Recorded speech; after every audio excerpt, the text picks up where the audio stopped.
The South African Weather Service is the mandated institution responsible for weather-related warnings being issued across South Africa.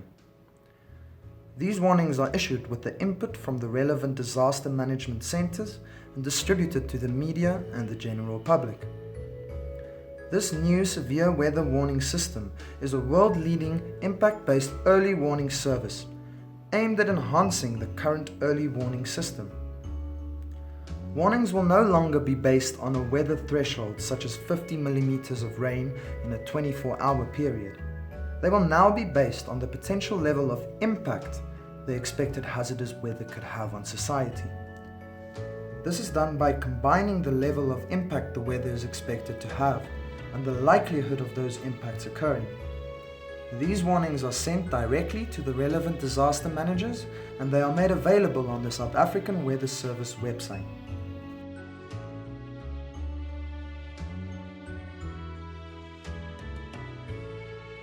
In order for disaster managers to make necessary preparations for certain weather conditions, a thorough understanding of how the severe weather warning matrix works is needed.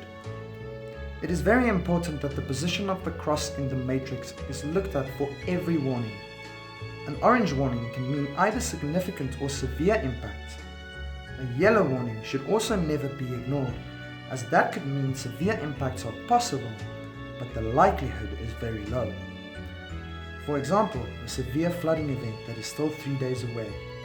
Or a yellow warning could mean minor impacts are expected, but at a high likelihood.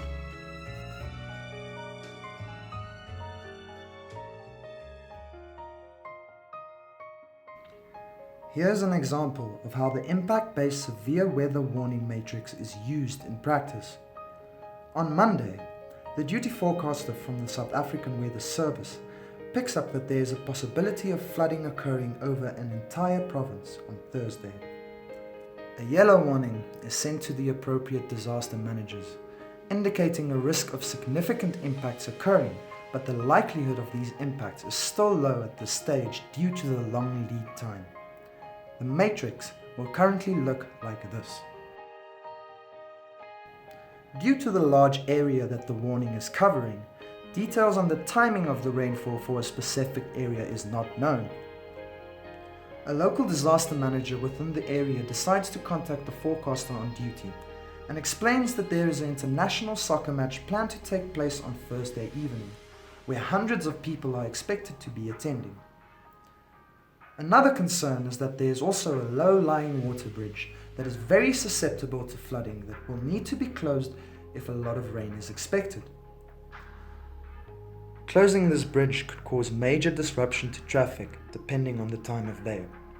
The forecaster explains to the local disaster manager that at this stage the possibility of significant impacts occurring is low, as the rainfall is only expected to occur overnight on Thursday after the soccer match. However, it is still important to keep up to date with the warnings, as these could change and more detail will be provided closer to the time.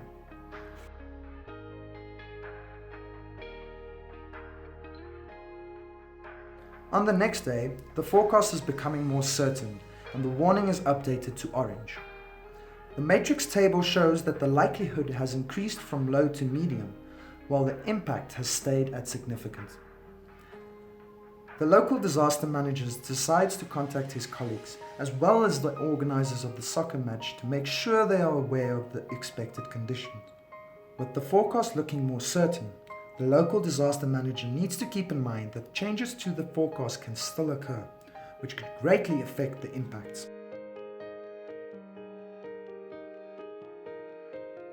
It is now Wednesday morning and the rainfall looks likely to occur earlier than what was originally forecasted.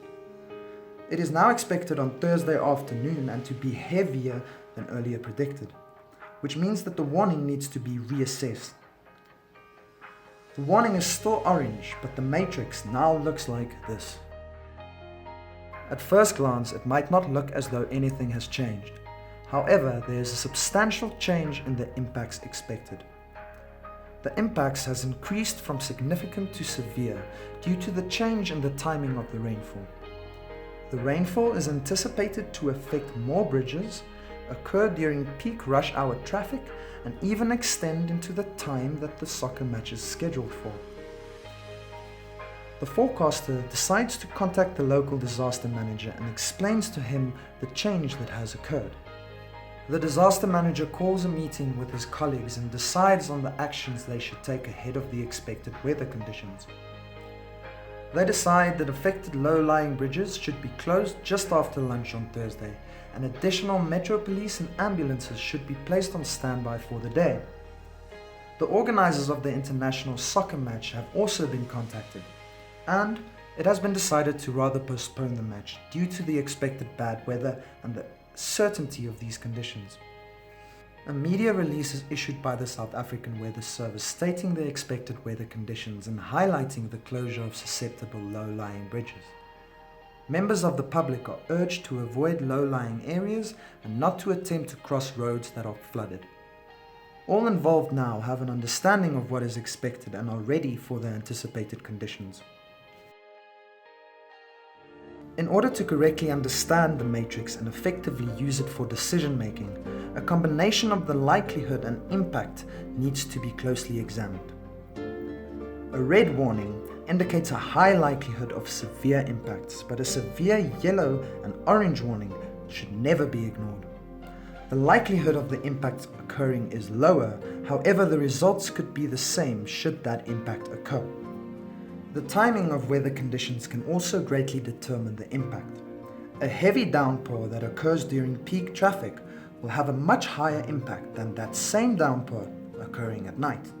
Therefore, it is of vital importance that all warnings are closely monitored, as a slight change can mean a significant change in the outcome.